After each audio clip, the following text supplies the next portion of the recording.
బంగారాన్ని విడిపించి ఆ రోజు ఆన్లైన్ రేటుకే మేము కొంటాం. Sharma gold company. నమస్కారం, వెల్కమ్ టు సుమన్ టీవీ. నేను గీతాంజలి. మార్గశిర మాసం వచ్చేసింది. ప్రత్యేకంగా లక్ష్మీ పూజలు చేస్తూ ఉంటారు.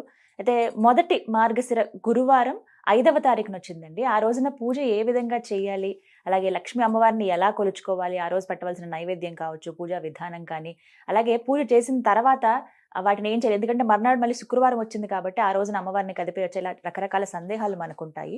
ప్రత్యేకంగా చెప్తారు ఆ రోజున ఒక కథ అనేది మనం వినాలి, లేకుంటే మనకి అందుబాటులో ఉంటే గనక అది చదువుకోవాలి అమ్మవారిని పూజించిన తర్వాత అని అంటారు. అదే చాలా అరుదుగా దొరుకుతుంటాయి మన శాస్త్రాల్లో ఉన్నటువంటివి, మనం ఎవరి ద్వారానో విని కానీ ఇవి తెలుసుకోలేము. అలాంటి ఒక అరుదైన అతి ముఖ్యమైన కథ లక్ష్మీ అమ్మవారికి సంబంధించి ఈ వీడియోలో మనకి వివరించబోతున్నారు బ్రహ్మశ్రీ నందిభట్ల శ్రీహరి శర్మ గురువు గారు, ప్రముఖ జ్యోతిష్యులు. వారితో మాట్లాడి వివరాలు తెలుసుకుందాం. గురుగారు నమస్కారం అండి. వాగర్థావివ సంపృక్తౌ వాగర్థ ప్రతిపత్తయే జగతః పితరౌ వందే పార్వతీ పరమేశ్వరౌ. సదాశివ సమారంభాం శంకరాచార్య మధ్యమాం అస్మదాచార్య పర్యంతం వందే గురు పరంపరాం. ఆదిత్యాయ చ సోమాయ మంగళాయ బుధాయ చ గురు శుక్ర శనిభ్యశ్చ రాహవే కేతవే నమః. శృంగేరి జగద్గురు పీఠాధిపతులకి, కంచి పీఠాధిపతులకి నమస్కారములు తెలియజేసుకుంటూ కార్యక్రమాన్ని ప్రారంభిద్దాం. మార్గశిర గురువారం మొదటిదండి, అంటే మొత్తం 4 ఈ మాసంలో మనం చూస్తున్నాం గురుగారు. అయితే 5వ తారీఖున మార్గశిర గురువారం, అందులోనూ లక్ష్మీ అమ్మవారిని చాలా చక్కగా పూజ చేసుకుంటూ ఉంటాం. ఆ రోజు విశిష్టత ఏంటో వివరించండి, అలాగే అమ్మవారిని ఏ విధంగా పూజించుకోవాలి. మార్గశిర మాసం మనకు భగవద్గీతలో కూడా విభూతి యోగంలో శ్రీకృష్ణ భగవానుల వారు ఏం చెప్పారంటే, అన్ని మాసాలలోకెల్లా మాసానాం మార్గశీర్షోహం అంటే మార్గశీర్షమే నేను, మార్గశిర మాసము నేను అని చెప్పడం జరిగింది.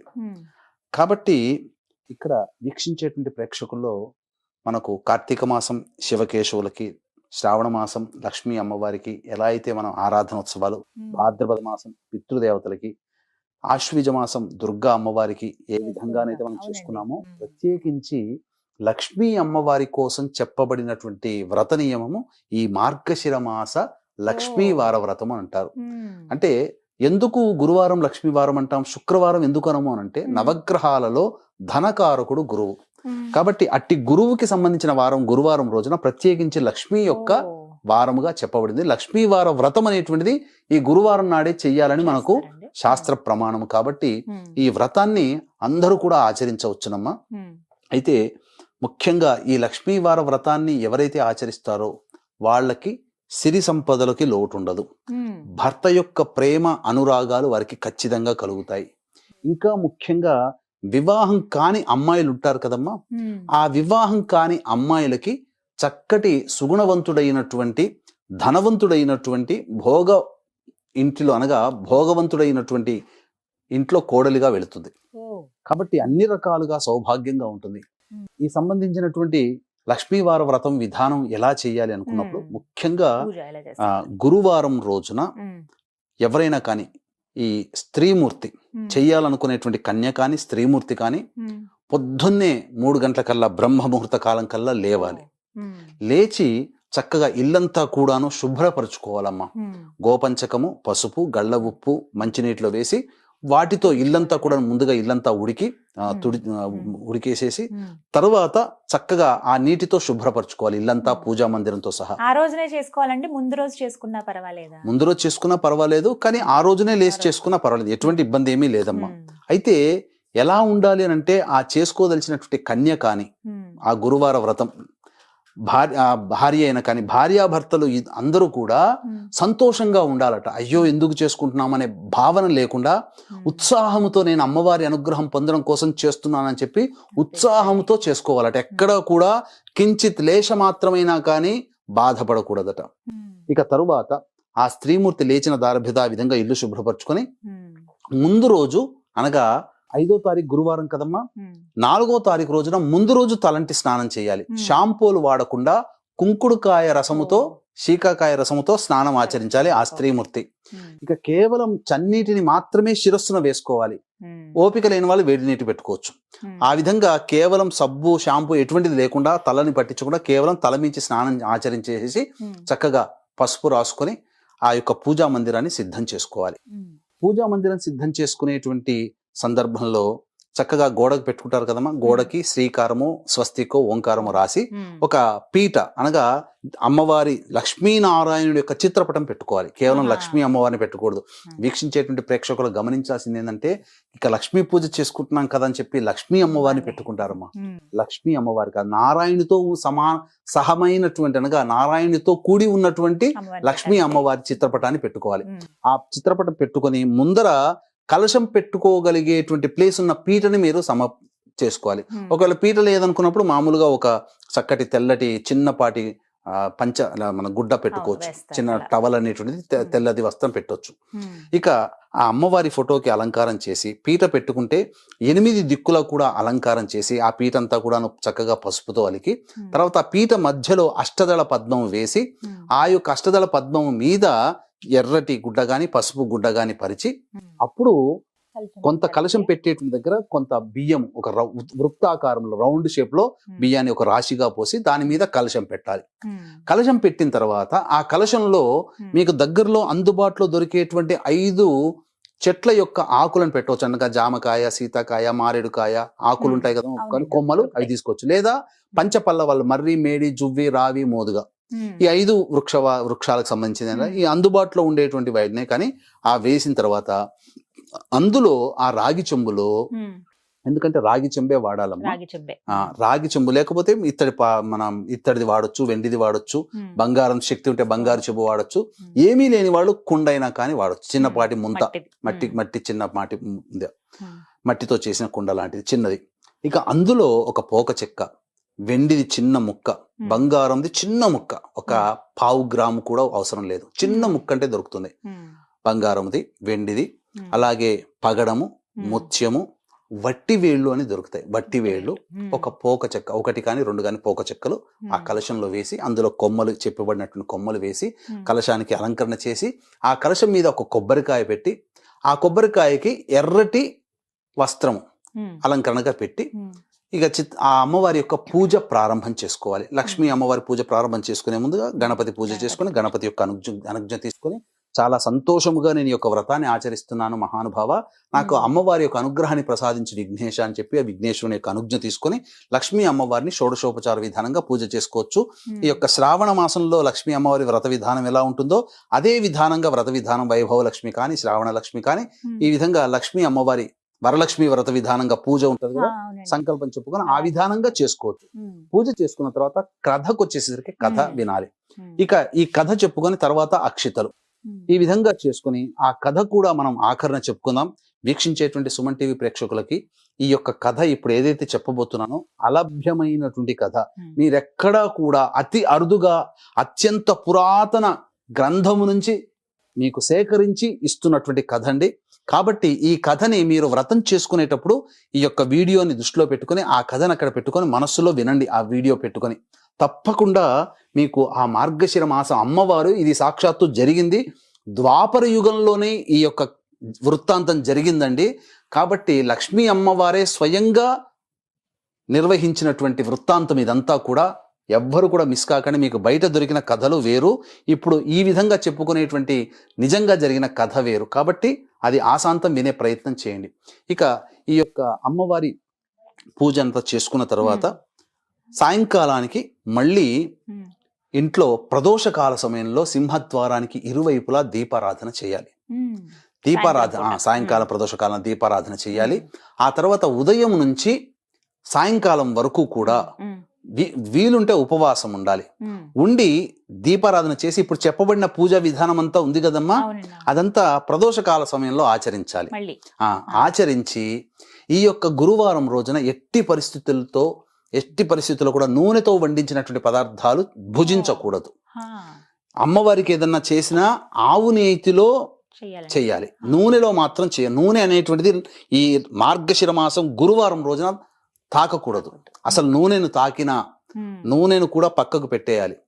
ఇక ఈ విధంగా చేసి ప్రదోషకాల సమయంలో ఈ చెప్పబడినటువంటి పూజా విధానంగా ఈ ఆచరణ చేయాలి. చేసి ఉపవాసం ఉంటారు కదా ఆడవాళ్ళు, తెల్లవారి ఆ యొక్క నైవేద్యం అంతా పెట్టి రాత్రి భోజనం చేసి మళ్ళీ తెల్లారి శుక్రవారం ఉంటుంది కదా, ఆ శుక్రవారం రోజున మళ్ళీ స్నానం ఆచరించి మళ్ళీ దీపారాధన చేసి అప్పుడు ఆ యొక్క కలశంలో ఉన్నటువంటి ఆ పూజ చేసిన విధానంలో అప్పుడు ఉద్వాసన చెప్పాలి. చెప్పి ఆ విధంగా పూజ పూర్తి చేసుకోవాలి. శుక్రవారం అయినా ఆ రోజు ఉద్వాసం చెప్పుకోవచ్చు. అయితే అందులో మీరు వేయమన్నారు కదండి, చిన్న బంగారం, వెండి, అలాగే పోక చెక్కలు, పగడం, ఇవన్నీ వేయమన్నారు కదా, మరి వాటిని ఏం చేయాలి? ఆ రోజున ఆ పూజ విధానం అంతా ఉంది కదమ్మా, ఆ రోజున ఆ నీళ్లు అవన్నీ కూడా ఎవరి తొక్కని ప్లేస్ లో వేసేసి పోక చెక్క మినహా, వట్టివేళ్ళు మినహా మిగిలిన బంగారము, వెండి, ఇవన్నీ పగడము, ముత్యం ఇవన్నీ ఉన్నాయి కదా, అవి మళ్ళీ భద్రపరుచుకొని మళ్ళీ 2వ గురువారానికి చేసుకోవాలమ్మా. చేసుకోవాలి. ఆ విధంగా 3-4 గురువారాలు కూడా ఆ వాటిని వాడవచ్చు. కాకపోతే ఇక్కడ కొన్ని నియమాలు అనేటువంటివి పాటించాలమ్మా స్త్రీమూర్తి. ఏంటండి ఆ రోజు నియమాలు పాటించేటప్పుడు ముఖ్యంగా ఎప్పుడు కూడా కోపం అనేటువంటిది ఉండకూడదు, విసుగు అనేటువంటిది ఉండకూడదు. అత్తమామల్ని గౌరవంగా చూడాలి, భర్తని ప్రేమగా చూడాలి, కడుపున పుట్టిన సంతానైనా కానీ కోపగించుకోకూడదు. ఇది నియమం. ఆ రోజున ఎటువంటి పరిస్థితుల్లో కూడా కోపం అనేది రాకూడదు. ఇక ముఖ్యంగా ఆ ఇంట్లో ఆ గురువారం వ్రతం చేసేటువంటి రోజున ఇక మురికి బట్టలు అంటూ ఉండకూడదమ్మా. ఆ రోజున ఇక గోళ్ళు, మన జుట్టు గోక్కోవడం కానీ, గోళ్ళు కత్తిరించుకోవడం కానీ లాంటివి చేయకూడదు. అక్కడ ఆ మార్గశిర మాస గురువారం రోజున ఇక దాంపత్యము పనికిరాదు, బ్రహ్మచర్య వ్రతాన్ని ఆచరించాలి. ఇక అన్నిటికంటే ముఖ్యంగా మధ్యాహ్నం పూట నిద్రపోకూడదు, ప్రదోషకాల సమయంలో విసుక్కోకూడదు, ముఖ్యంగా అబద్ధాలు ఆడకూడదు. ఆ గురువారం రోజున చాలా మటుకు మౌనాన్ని ఆశ్రయించాలి. భోజనం చేసేటప్పుడు కూడా ఈ యొక్క గురువారం రోజున తూర్పు వైపున తిరిగి కానీ, ఉత్తరం వైపు తిరిగి కానీ కూర్చొని భోజనం చేయాలి. ఇది విధానంగా చెప్పబడి ఉందమ్మా. అమ్మవారికి పెట్టినటువంటి నైవేద్యాన్ని భుజించవచ్చు. ఉపవాసం ఉంటే ఆ రోజులో ఎట్టి పరిస్థితుల్లో కూడాను నూనెను తాకకూడదు. దీపారాధన నూనెతో చేయొద్దండి, నూనెతో చేయకూడదు, ఆవు నెయ్యితోనే చేయాలి. నూనె అనేటువంటిది ఈ గురువారం రోజున స్పృశించకూడదమ్మా. ఇక ముఖ్యంగా ఆ యొక్క ఈ 4 వారాలు ఈ విధంగా చేసిన తర్వాత 5వ వారం పుష్యమాసంలో వస్తుంది. 5వ వారం కూడా ఈ మార్గశిర మాసం అయిపోయింది కదా అని కాకుండా పుష్యమాసంలో వచ్చే గురువారం రోజున కూడా ఆచరించి, ఆ తదనంతరం ఒకరికి కానీ, ముగ్గురికి కానీ, 5గురికి కానీ, 7గురికి కానీ ముత్తైదులను పిలిపించుకొని లేదా బాలికల్ని పిలిపించుకొని పూజ చేసి లక్ష్మీ స్వరూపముగా భావించి వారికి వాయనం ఇవ్వాలమ్మా. ఇంకా స్త్రీ అలంకరణ వస్తుంటే అద్దము, దువ్వెన, కాటుక, గాజులు, రవిక బట్ట, పూలమాల, పసుపు, కుంకుమ ఇలా అవి ఇవ్వవచ్చుమా. ఈ విధంగా ఏ వ్యక్తి అయితే, ఏ స్త్రీమూర్తి అయితే చేస్తుందో ఆ స్త్రీమూర్తికి తప్పకుండా సిరి సంపదలతో పాటు వైభవోపేతమైనటువంటి జీవితం అనేటువంటిది ఉంటుంది. తరతరాలకి కూడా భవిష్యత్తులో వచ్చే జన్మలో కూడా లక్ష్మీ అనుగ్రహ ప్రాప్తి అవుతుంది. ఎందుకంటే ఇప్పుడు మనం చెప్పుకోబోయే కథలో జరిగిన వృత్తాంతం ఇది. లక్ష్మీ అమ్మవారి అనుగ్రహం వచ్చే జన్మలో కూడా కలిగిందనడానికి ఈ కథలో వృత్తాంతం ఉంటుందమ్మ. కాబట్టి జాగ్రత్తగా వినండి కథ అంతా కూడా. ఇక వీక్షించేటువంటి ప్రేక్షకులకి గమనిక, ఈ యొక్క సంబంధించినటువంటి కాశీ క్షేత్రంలో డిసెంబర్ 15వ తారీఖు రోజున దత్త జయంతి సందర్భంగా జాతకరీత్యా కలుగు విద్య, వివాహ, ఉద్యోగ, దాంపత్య, సంతాన, అనారోగ్య సమస్యల నివారణకి మరియు గోచారీత్యా కలుగు వృషభ, మిథున, కర్కాటక, సింహతులు, వృశ్చిక, మకర, కుంభమీన రాశిలో జన్మించిన వారికి శనిదోష పరిహారార్థమై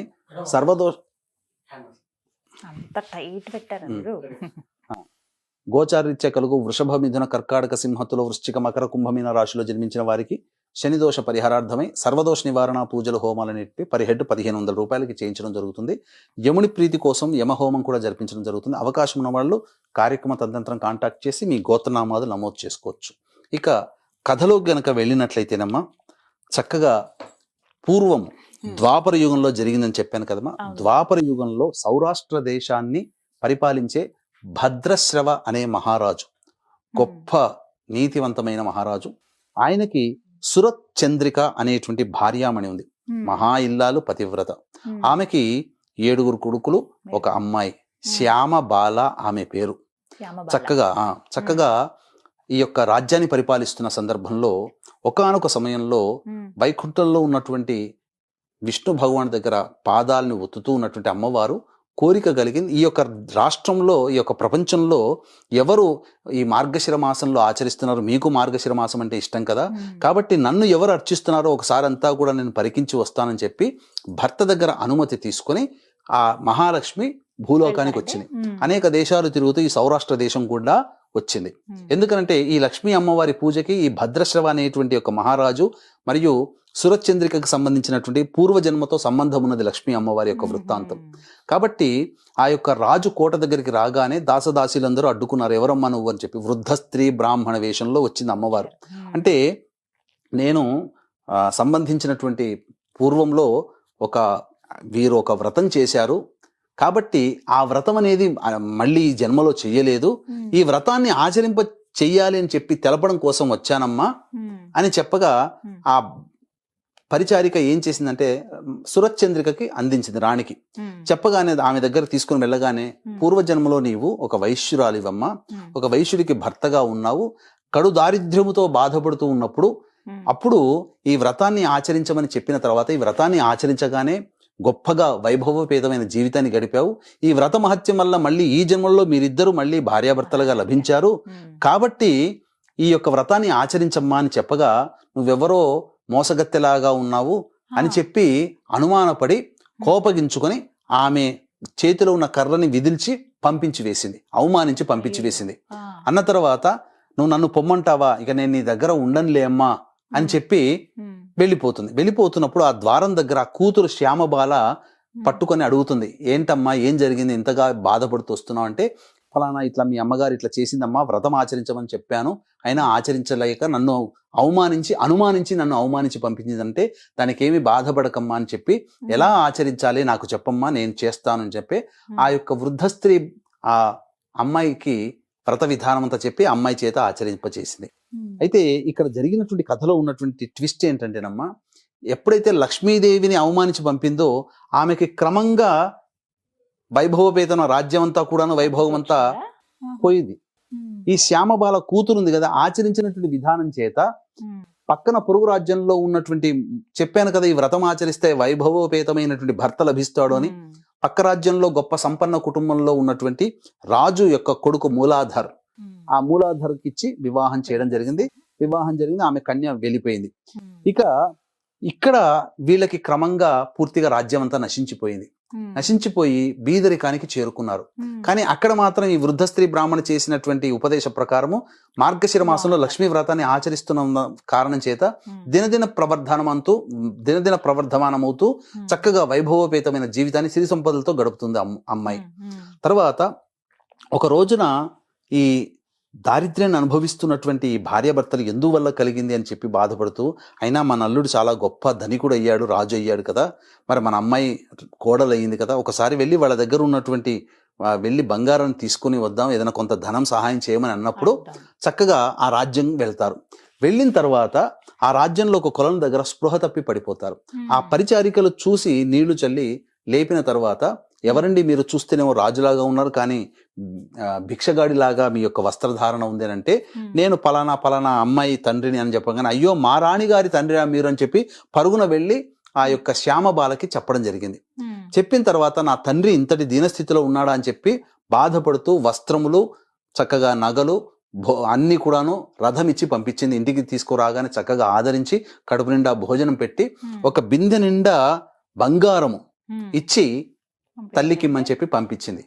వెళ్ళిన తర్వాత అక్కడ గనక చూసుకుంటే ఆ ఇంట్లోపలికి వెళ్ళి ఆ బిందె తీయగానే ఈ యొక్క అమ్మవారిని అవమానించిన కారణం చేత బంగారం కాస్త బొగ్గుగా మారిపోయింది. అయ్యో ఈ విధంగా జరిగింది అని చెప్పేసేసని బాధపడుతున్నారు.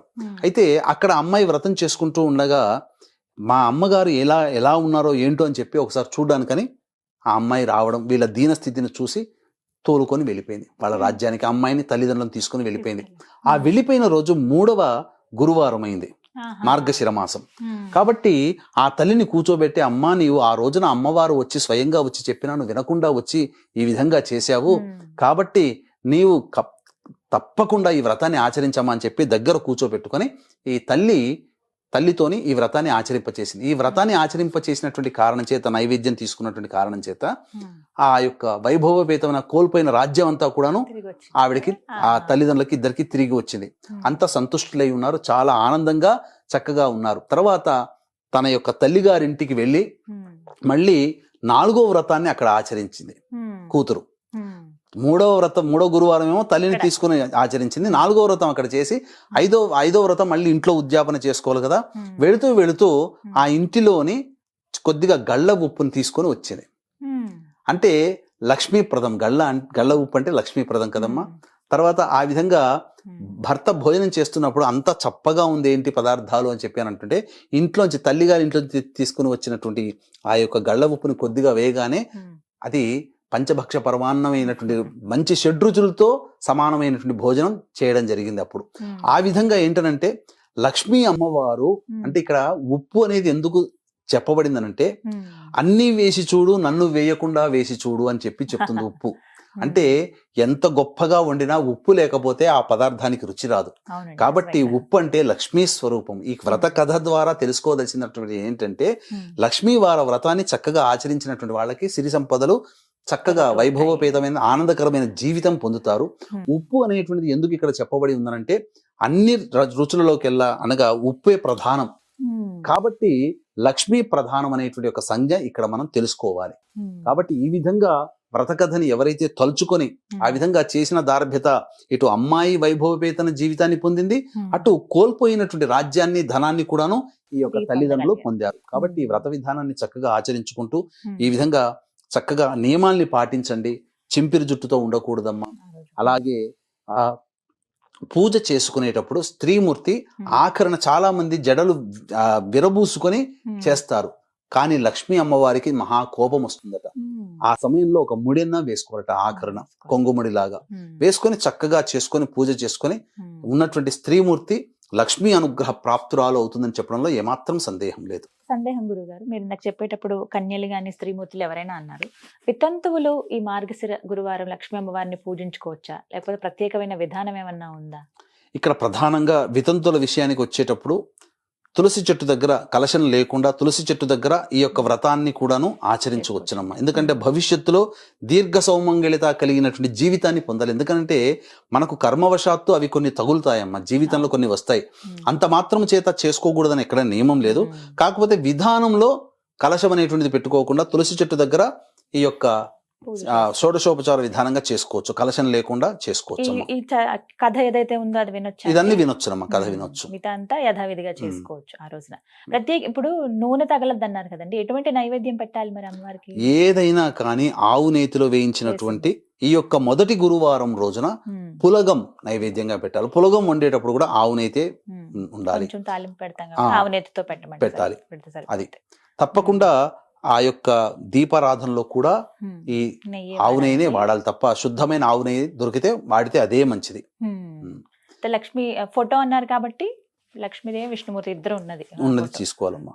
లక్ష్మీనారాయణుని మొదలుగా నారాయణుని అర్చించుకొని తర్వాత ఈ విధంగా చేయాలి. తర్వాత ఏంటంటే శుక్రవారం రోజున శ్రవణ నక్షత్రం వస్తుంది.